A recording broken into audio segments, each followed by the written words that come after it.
ಬಹಳ ವಿಶೇಷವಾಗಿ 2 ದಿನ ಕಂಡ್ಲೂರಿಂದ ಪ್ರಾರಂಭ ಆದಂಥ ಪಾದಯಾತ್ರೆ 15 ಕಿಲೋಮೀಟರ್ ನಿನ್ನೆ ನಡೆದರೆ ಇವತ್ತು ಶಂಕರನಾಳದಿಂದ 10 ಕಿಲೋಮೀಟರ್ ನಡೆದು ಈ ಸಮಾವೇಶ ಕಾರ್ಯಕ್ರಮಕ್ಕೆ ಬಂದಿದ್ದೇವೆ. ಸಾಕಷ್ಟು ವಿಚಾರಗಳನ್ನು ವಿಕಾಸ್ ಹೆಗಡೆ, ಸಂತೋಷ್ ಬಾಲಾಡಿ, ಸ್ವರ್ಕಿಯವರು, ಪ್ರದೀಪ್ ಕುಮಾರ್ ಶೆಟ್ಟರು ಮತ್ತು ಸಂಪಿಗೆಡಿ ಸಂಜೀವ್ ಶೆಟ್ಟರು ಮಾತಾಡಿದ್ದಾರೆ. ನಾನು ಹೆಚ್ಚಿಗೆ ಮಾತಾಡಲಿಕ್ಕೆ ಹೋಗೋದಿಲ್ಲ. ಆದರೆ ನಮ್ಮ ಗಂಟಿಹೊಳೆ ಟೀಮ್ 2023ನೇ ಇಸ್ವಿಯಲ್ಲಿ ಒಂದು ಲೆಟರ್ನ ಮುಖ್ಯಮಂತ್ರಿ ಕೊಡ್ತಾನೆ. ಎಷ್ಟನೇ ಇಸ್ವಿ? 2023ನೇ ಇಸ್ವಿಯಲ್ಲಿ ಯಾವ ಬನದಂಡೆ ಯೋಜನೆ ಇಲ್ಲಿದೆ, ಸಿದ್ದಾಪುರ ಏತ ನೀರಾವರಿ ಮಾಡುವಾಗ ಡ್ಯಾಮಿನನ್ನು ಮನದಲ್ಲಿ ಇಟ್ಕೊಂಡು DPR ಹಿಂದೆ ನಾವು ಮಾಡಿದಂಥ DPRಗೆ ಅನುಗುಣವಾಗಿ ಜಾಕೋಲನ್ನು ನದಿಯಲ್ಲಿ ಶಂಕರನಾಳದಲ್ಲಿ, ಹೊಳೆ ಶಂಕರನಾಳದಲ್ಲಿ 600 ಮೀಟರ್ ಕೆಳಗೆ ಇಡಬೇಕನ್ನೋ ಮನವಿ ಮಾಡ್ಕೊಂಡಿದ್ದಾರೆ. ಈ ಲೆಟ್ರಲ್ಲಿ ಇದೆ. ಇದನ್ನು ಅವ್ರಿಗೆ ನೋಡ್ಬೇಕು. ಪತ್ರಕರ್ತರು ತೋರಿಸಿದ್ದಾರೆ. ಜಾನ್ ಅವರು ಪತ್ರಿಕೆಯಲ್ಲಿ ಬರೆದಿದ್ದಾರೆ. ಅವರು ನೋಡಿದೆ. ಎಲ್ಲ ಒಂದು ಕಡೆ ಸುಳ್ಳು ಹೇಳ್ತಕ್ಕಂಥ ಕೆಲಸವನ್ನ ಈ ಭಾಗದ ಮನೆ ಹೋಗಿ ಗಂಟಿಹೊಳೆ ಟೀಮ್ ಹೊರ ಈ ಸಿದ್ದಾಪುರ ಏತ ನೀರನ್ನ ಬಂದ್ ಮಾಡ್ತಾರೆ. ಗೋಪಾಲ ಪೂಜಾರಿ ಮುಖ್ಯಮಂತ್ರಿ ಲೆಟರ್ ಕೊಟ್ಟಿದ್ದಾರೆ ರದ್ದು ಮಾಡಲಿಕ್ಕೆ. ನಾನು ಕಂಡ್ಲೂರಲ್ಲಿ ಹೇಳಿದೆ, ಒಂದ್ ವೇಳೆ ನಾನು ಲೆಟರ್ ಕೊಟ್ಟಿದ್ದೆ ಹೌದಾದ್ರೆ ನಾನು ರಾಜಕೀಯ ನಿವೃತ್ತಿಯನ್ನು ಘೋಷಣೆ ಮಾಡ್ತಾನೆ. ಅಲ್ಲದಿದ್ರೆ ಸಾರ್ವಜನಿಕರಲ್ಲಿ ತಾವು ಕ್ಷಮೆಯನ್ನು ಯಾಚಿಸ್ಬೇಕಂತ ಕೇಳ್ಕೊಂಡಿದ್ದಾನೆ. 1 ತಿಂಗಳಾದ್ರೂ ಕ್ಷಮೆ ಯಾಚಿಸಲ. ಎಲ್ಲಿ ವಿಕಾಸ್? 1 ತಿಂಗಳಾದ್ರೂ ಅವರು ಕ್ಷಮೆ ಯಾಚಿಸಿಲ್ಲ. ಅದ್ರ ಹತ್ರ ಅವ್ರು ಸುಳ್ಳು ಹೇಳಿದ್ರಂತ ಒಪ್ಕೊಂಡಿದ್ದಾರೆ. ನಾವು ಸಾರ್ವಜನಿಕರಿಗೆ ಸುಳ್ಳು ಮಾಹಿತಿಯನ್ನು ಕೊಟ್ಟಿದಂತ ಅವ್ರು ಒಪ್ಕೊಂಡಂತ ಆಗಿದೆ.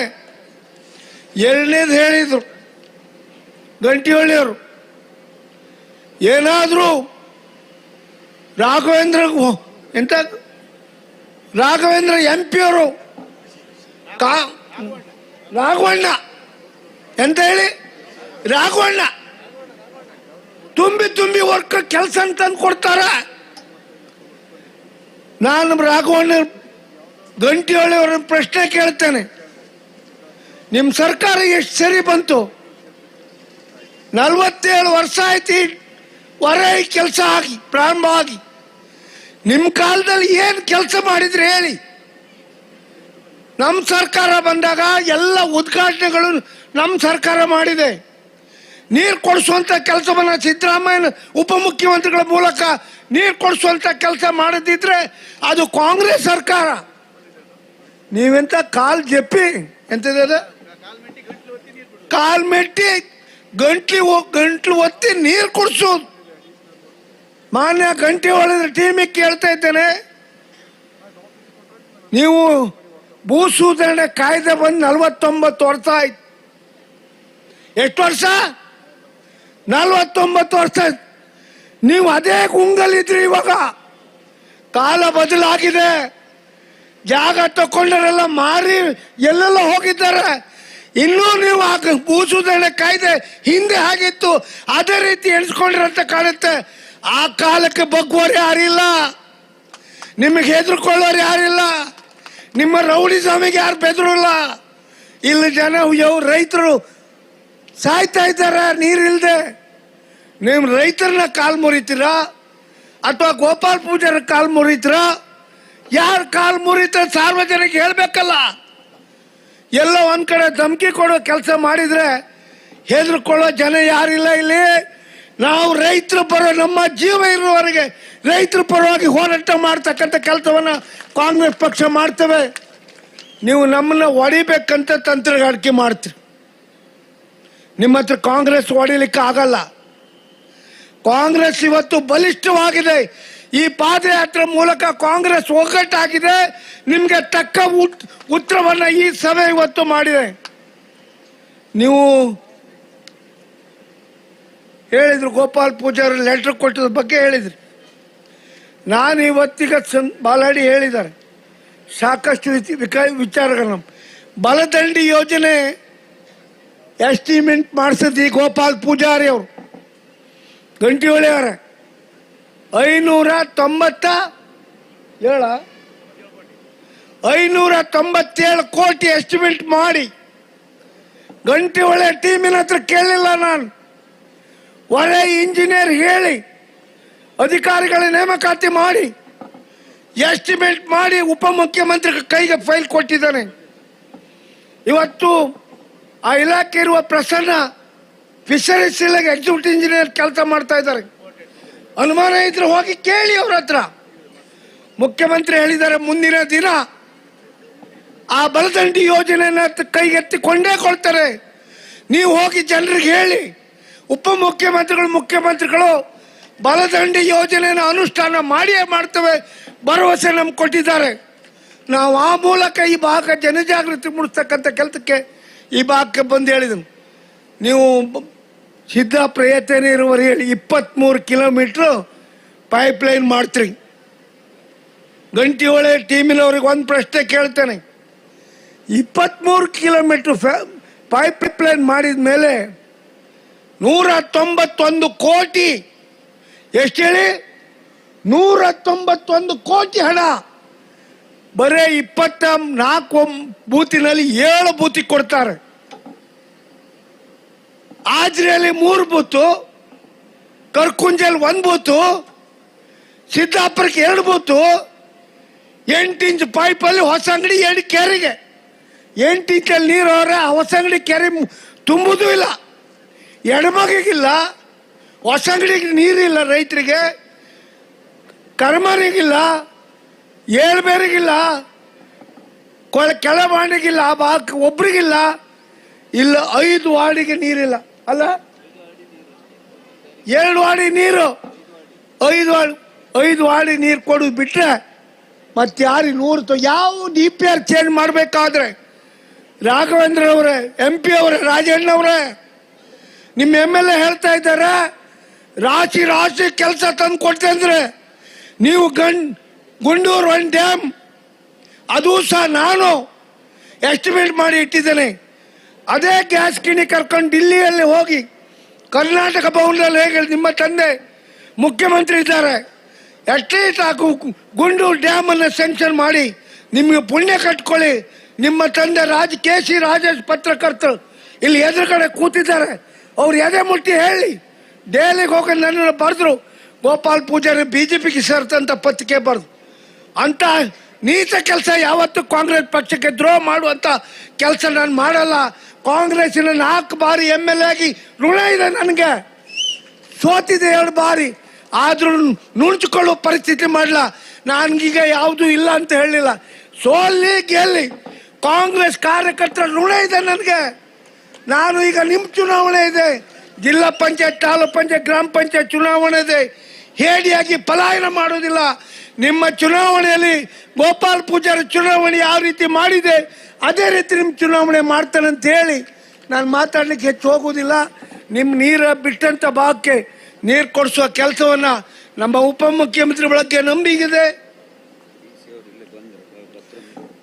ಇದೆ, ಉಪಮುಖ್ಯಮಂತ್ರಿ ಬಗ್ಗೆ ನಂಬಿಕೆ ಇದೆ, ನಮ್ಮ ಮುಖ್ಯಮಂತ್ರಿಗಳ ನಂಬಿಕೆ, ಅವ್ರ ಬಗ್ಗೆ ನಂಬಿಕೆ ಇದೆ. ಅವರಿಬ್ಬರು ಈ ಭಾಗದ ಅಭಿವೃದ್ಧಿ ಬಗ್ಗೆ, ಕರಾವಳಿ ಭಾಗದ ಜನರು 5 ಜನ ಸೋಲ್ಸರು ಸಹ ಮುಖ್ಯಮಂತ್ರಿ ಮನೆ ಕಾರ್ಕಳಕ್ಕೆ ಬಂದಿದ್ದು, ವೇದಿಕೆಯಲ್ಲಿ ಅವ್ರ ಹತ್ರ ಚರ್ಚೆ ಮಾಡಿದ್ದೇನೆ. ಅವ್ರು ಹೇಳಿದ್ದಾರೆ, ರಾಜೇಂದ್ರ ಕುಮಾರ್ ಅವರು ಮುಖ್ಯಮಂತ್ರಿ ಎದುರುಗಡೆ ಹೇಳಿದರು, ನನ್ನ ಸಂಪೂರ್ಣ ಬೆಂಬಲ ಇದೆ, ಈ ಕೆಲಸಕ್ಕೆ ಸಹಾಯ ಮಾಡ್ತೇನೆ ಅನ್ನೋ ಮಾತನ್ನ ಅವರಲ್ಲಿ ವೇದಿಕೆಯಲ್ಲಿ ಮುಖ್ಯಮಂತ್ರಿ ಹತ್ರ ಹೇಳ್ತಾರೆ. ಇವತ್ತು ಜಯಶಂಕರ್ ಬಗ್ಗೆ ನನಗೂ ಅವರಿಗೆ ಹೋಲಿಸ್ತಾರೆ. ಸ್ವರ್ಕೇರ್ ಮಾತಾಡಿದ್ರು, ವಿಕಾಸ್ ಮಾತಾಡಿದ್ರು. ಜಯಶಂಕರ್ ಇವತ್ತಲ್ಲ, ನಾನು ರಾಜಕೀಯ ಬಂದ ತಾರೀಕಿನಿಂದ ನಮ್ಮ ಹಿತೈಷಿ ಅವರು ನಮ್ಮ ಬಗ್ಗೆ ಒಳ್ಳೆ ಭಾವನೆ ಇದೆ. ಒಬ್ಬ ಹಿಂದುಳಿದ ವರ್ಗದಾಗಿ ನನ್ನನ್ನು 4 ಬಾರಿ ನೀವು ಶಾಸಕರು ಮಾಡಿದ್ರಿ. ನಾನು ಸದಾ ಮುಖ್ಯಮಂತ್ರಿ, ಉಪಮುಖ್ಯಮಂತ್ರಿ, ಮಂತ್ರಿಗಳ ಮನೆ ಬಾಗಿಲಿಗೆ ತಿರುಗ್ತೇನೆ, ಕೆಲಸ ಮಾಡ್ತೇನೆ. ಫೈಲ್ ಇಟ್ಕೊಂಡು ಹೋಗಿ ಅವರು ಈಗ ಮುಖ್ಯಮಂತ್ರಿ 2 ಲೆಟ್ರ್ ಬರೆಸಿದ್ದೇನೆ. ನಾ ಅವ್ರ ಹತ್ರ ಅವರು ಒಳ್ಳೆ ತನಕ ನಾನು ಅವ್ರ ಪರವಾಗಿ ನಿಲ್ತೇನೆ. ಕಾರಣ ಕುಂದಾಪುರ ಆಸ್ಪತ್ರೆ ಅಧೋಗತಿಗೆ ಹೋಗಿತ್ತು. ಅವ್ರು ಹೇರಿಗೆ ಆಸ್ಪತ್ರೆ ಕಟ್ಟಡ ಮಾಡಿಕೊಟ್ರು. ನಿಮಗೆ ಕಣ್ ತೋರುದಿಲ್ವಾ ಗಂಟಿಹೊಳಿ ಅವರೇ? ನಿಮಗೆ ಕಣ್ ತೋರುತ್ತೆ ಇಲ್ವಾ? ಅಲ್ಲೂ ಹೋಗಿ ಅವ್ರ ಹತ್ರ ಪಿಚಿ ಪಿಚಿ ಪಿಚಿ ಅಂತೀರಲ್ಲ, ಇಲ್ಲಿ ಬಂದ್ಕೊಂಡು ಈ ರೀತಿ ಕೆಲಸ ಮಾತಾಡ್ತಿರಲ್ಲ, ನಿಮಗೆ ಹೃದಯ ನೇರ ಇರ್ಬೇಕು. ಆ ಕಡೆ ಪಿಚಿ ಪಿಚಿ, ಈಚೆ ಕಡೆ ನೀವು ದೂರು. ಇದು ಯಾವ ರೀತಿ ನ್ಯಾಯ? ಆಯ್ತು, ಕೊಲ್ಲೂರಲ್ಲಿ ಅಮ್ಮ ಸಭಾಭವನ, ನಿಮ್ಮ ಹೊಳೆ ಶಂಕರನಾಡದಲ್ಲಿ ದೇವಸ್ಥಾನ ಅಭಿವೃದ್ಧಿ, ಶಿರೂರಲ್ಲಿ ಗಣಪತಿ ದೇವಸ್ಥಾನ. ನಿಮ್ಮ ಹಾಸ್ಪಿಟ್ಲ್ ಬಗ್ಗೆ ನಮ್ಮ ನಾಯಕರು ಹೇಳಿದರು, ಆರೋಗ್ಯ ಕಾರ್ಡ್. ಅದೆಷ್ಟೋ ಜನರಿಗೆ ಕ್ಯಾನ್ಸರಿಂದ ಬದುಕೋಕ್ಕೆ ಸಾಧ್ಯ ಇಲ್ಲದಂಥ ಜನರಿಗೆ ನಾವು ಒಂದು ಲೆಟರ್ ಕಳಿಸಿಕೊಟ್ಟು ಅವ್ರನ್ನ ಬದುಕಿಸುವಂಥ ಕೆಲಸ ಮಾಡಿದ್ದಾನೆ ಜಿ ಶಂಕರ್. ನಾವು ಏನು ಅವ್ರ ಹತ್ರ ಕೇಳ್ಕೊಡ್ತೇವೆ, ನನ್ನ ಸ್ವಂತಕ್ಕಲ್ಲ, ನನ್ನ ಕ್ಷೇತ್ರದ ಜನರಿಗೆ ಅನ್ಯಾಯ ಆದಾಗ ಅವರಿಗೆ ಸಹಾಯ ಇಲ್ಲದೆ ಅಂಥ ಸಂದರ್ಭದಲ್ಲಿ ಬಡವರ್ಗದಂಥ ಅವರಿಗೆ ಮನದಟ್ಟು ಮಾಡಿ ಸಹಾಯ ಮಾಡ್ತಕ್ಕಂಥ ಕೆಲಸ ಮಾಡಿದಾಗ ಅವ್ರ ಪರವಾಗಿ ನೀವು ಯಾರು ಪರವಾಗಿ ನಿಂತಿದ್ರಲ್ಲ ಅವರೇ ನನ್ನ ಋಣ ಇದೆ. ಅವ್ರು ಏನಿದ್ದಾರೆ ಹಿಂದೆ ಕೇಳಿ. ಅವ್ರು ಯಾವ ಲೆಟ್ರ್ ಹೇಳ್ತಿರೋ ವಿಕಾಸ್, ನನ್ನ ಲೆಟ್ರ್ 4 ಬಾರಿ ಶಾಸಕನಿದ್ದಾಗ ನನ್ನ ಲೆಟ್ರ್ ಎಷ್ಟು ಕೆಲಸ ಮಾಡಿದೆ ಅಂತ ಕೊಲ್ಲೂರು ಮುಖ್ಯಮಂತ್ರಿ ಹೋಗಿ ಹೇಳಿ. ನೀವು ಹೇಳ್ತೀರಿ ಇವತ್ತು ಏನು ನನ್ನ ಸುಳ್ಳು ಹೇಳಿದ ಗೋಪಾಲ ಪೂಜೆ ಲೆಟ್ರ್ ಕೊಟ್ಟಂದು ನಾನು ಕೊಲ್ಲೂರು ಮುಕಾಂಬಿಕೆ ದೇವಸ್ಥಾನ ಹೇಳ್ದು. ಒಂದು ವೇಳೆ ಆ ತೀರ್ಪು ನನ್ನ ಪರವಾಗಿ ಬಂದರೆ ನಾನು ಖುಷಿ ಪಡ್ತೇನೆ. ಇಲ್ಲ ನನ್ನ ವಿರುದ್ಧ ಬಂದ ಮೇಲೆ ಆದ್ದಿದ್ರೆ ಮುಕಾಂಬಿಕೆ ಹತ್ರ ಹೋಗಿ ಬ್ರಹ್ಮಲಿಂಗೇಶ್ವರ ದೇವಸ್ಥಾನ ನಮ್ಮ ಲೀಡ್ರು ಒಂದಿನ ಹೇಳ್ರು, ರಾಜೇಶ್ ಇದು ಶೆಟ್ಟರ್ ದೇವಸ್ಥಾನ, ಯಾರೊಬ್ರು BJP ಹೆಸರು ಹೇಳುವುದಿಲ್ಲ, ಧಾರ್ಮಿಕ ದತ್ತಿ ಇಲಾಖೆ ಕಳಿಸ್ತಾ ಇದ್ದಾರೆ, ಅದನ್ನ ಹೇಗಾರು ಮಾಡಿ ಉಳಿಸಿಕೊಡ ಅಂತ ಹೇಳಿ ಆ ದೇವಸ್ಥಾನವನ್ನು ಅನುವಂಶಿಕವಾಗಿ ಮಾಡಿದ್ದಾರೆ ಅಂದ್ರೆ ಇದೇ ಗೋಪಾಲ ಪೂಜೆ ಆ ದೇವರ ಸಾಕ್ಷಿಯಾಗಿ ಹೇಳ್ತಾನೆ. ಆ ದೇವರ ಸಾಕ್ಷಿಯಾಗಿ ಹೇಳ್ತಾನೆ.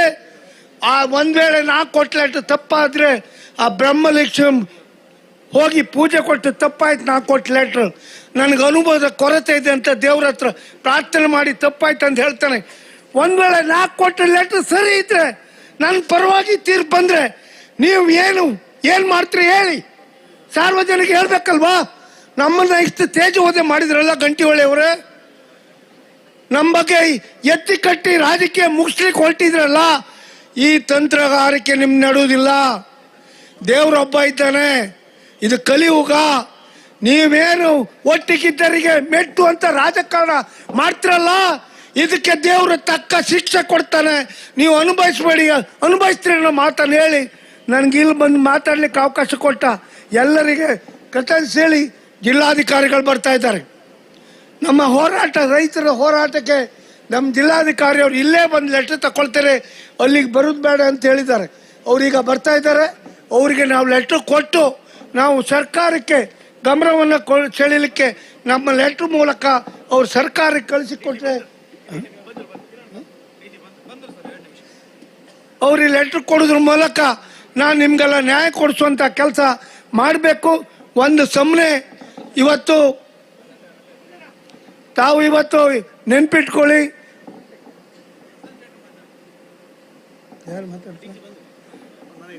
DC ಅವರಿಗೆ ನಾವು ಈಗ ಮನವಿಯನ್ನು ಕೊಡ್ತಾ ಇದ್ದೇವೆ. ಅವ್ರ ಮೂಲಕ ಸರ್ಕಾರಕ್ಕೆ ಕಳಿಸುವಂಥ ಕೆಲಸ ನಾ ಮಾಡ್ತೇನೆ ಅಂತ ಹೇಳಿ ನನಗೆ ಇಲ್ಲಿ ಒಂದು ಮಾತಾಡ್ಲಿಕ್ಕೆ ಅವಕಾಶ ಕೊಟ್ಟಿದ್ದಕ್ಕೆ ನನ್ನ ಜಿಲ್ಲಾ ಪತ್ರಕರ್ತರಿಗೆ, ನಮ್ಮ ಕುಂದಾಪುರ ಬೈಂದೂರಿನ ಪತ್ರಕರ್ತರಿಗೆ ನಾನು ಅವ್ರಿಗೆ ಎಷ್ಟೇ ನಾನೇನು ಅವ್ರಿಗೆ ಒಂದು ಕಾಪಿ ಕೊಡಿಸ್ಲಿಲ್ಲ, ಏನಿಲ್ಲ. 2-3 ಸಾರಿ ಪತ್ರಿಕಾಗೋಷ್ಠಿ ಮಾಡಿದೆ, ಎಲ್ಲ ರೀತಿಯಲ್ಲಿ ಸಹಾಯ ಮಾಡಿದ್ದಾರೆ. ಯಾಕಂದರೆ ನಿಜ ಸ್ಥಿತಿ ವಸ್ತುಸ್ಥಿತಿಯನ್ನು ಪತ್ರಕರ್ತರು ಅರ್ಥ ಮಾಡ್ಕೊಂಡಿದ್ದಾರೆ. ಅವರು ಸ್ವಲ್ಪ ಸ್ಟಡಿ ಮಾಡಿದ್ದಾರೆ, ಏನಾದರೂ ಒಳ್ಳೇದು ಅನ್ನೋದು ಅವರಿಗೆ ಮನದಟ್ಟಾಗಿ ಪತ್ರಿಕೆಯಲ್ಲಿ ಬಿಂಬಿಸಿದ್ದಾರೆ. ಆ ಮೂಲಕ ಅವರು ಏನು ಹೇಳಿದ್ದಾರೆ ಅದನ್ನು ಚಾಚು ತಪ್ಪದೆ ನಾವು ಇವತ್ತು ಅನುಷ್ಠಾನ ಮಾಡ್ತಕ್ಕಂಥ ಕೆಲಸಕ್ಕೆ ಮಾಡಿದ್ದೆ ಅಂತ ಹೇಳಿ ನನ್ನ ಮಾತನ್ನು ಮುಗಿಸ್ತೇನೆ.